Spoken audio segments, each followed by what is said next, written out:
Баршаңызға сәлем, құрметті көрермендер, каналыма қош келдіңіздер. Сіздерге өте ерекше жолмен жасалынатын, әрі дәмді болып келетін тағамның түрін көрсеткім келіп тұр. Ендеше видеоның соңына дейін қарап, менімен бірге болыңыздар.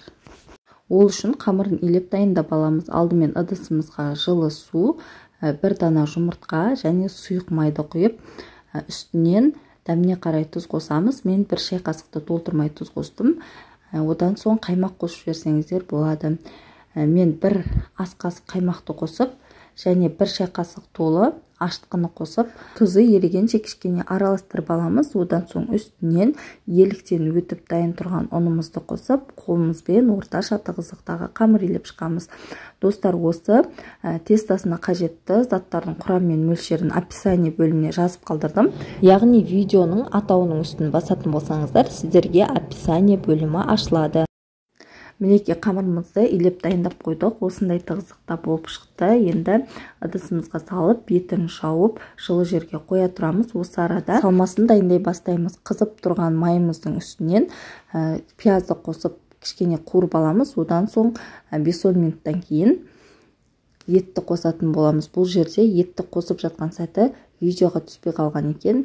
Біраз етіміз 15-20 минут қуырылғаннан кейін соғы шығып, осындай қалыпта болады. Осы сәтте дәміне қарай тұз бен түрлі дәмдеуіштерін қосамыз. Мен қара бұрыш қостым, және менің етім тұздалған болғандықтан тұз қоспай жасадым.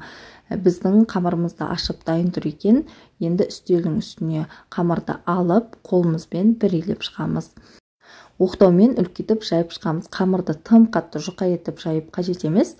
Себебі қазір салмасын салған кезде салмасы кішкене сыртқа шығып кететін болады. Сондықтан орташа қалыңдықта жайып алдым. Бізде 4 бұрышты қамыр шығу қажет. Дөңгелек етіп жайылған қамырдың жан-жағының кесіп аламыз да бір келкі формаға келтіріп аламыз. Видеода көріп тұрғандарыңыздай қамырдың шет жақ бөлігін жіңішке етіп кесіп аламыз да өріп шығамыз. Достар, егер сіздерге видео ұнап жатса, подписаться батырмасын басып, каналыма тіркеліп алуды ұмытпаңыз. Алдағы уақытта да сіздермен көптеген пайдалы рецепттермен бөлісіп отыратын боламын. Және каналымдағы видео бөліміне өтетін болсаңыз, сіздер іздеген бірнеше видео рецепттерді таба аласыздар. Және астыдағы тұрған поделиться батырмасын басып, осы рецепті өздеріңіздің жақындарыңызбен, туыстарыңызбен бөлісе аласыз. Тағамымыз жегенде тәпет ашарлықтай көріну үшін осылай етіп сәндеп алдым. Енді ортасына жаңағы пісіп дайын тұрған еттен жасалған салманы салып шықтым. Оның үстінен қызанақты дөңгелек етіп турап қойып шығамыз. Сонымен қатар жұмыртқаны да қайнатып пісіріп алдым.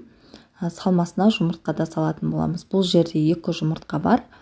Қалауыңызға қарай жұмыртқаны көптеу етіп қоссаңыздар да болады. Соңында бір тісше чеснокты үккіштің өте ұсақ көзінен өткізіп, оны да қосып жіберемін. Бұл біздің тағамымызға өте керемет дәм береді.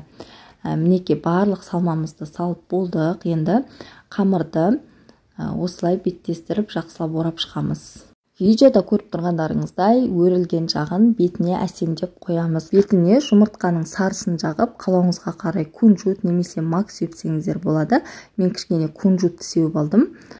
Балалар ет жемейтін болғандықтан жаңағы қамырдың қалған бөліктерін орап, сосиски в тесте жасадым.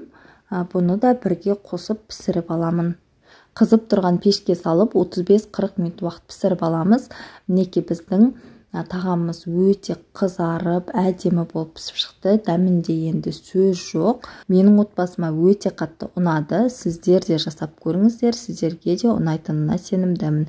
Егер сіздерге видео рецепт ұнаса, подписаться батырмасын басып, каналыма тіркеліп, лайк баса кетуді ұмытпаңыз. Алда талай рецепттер болады.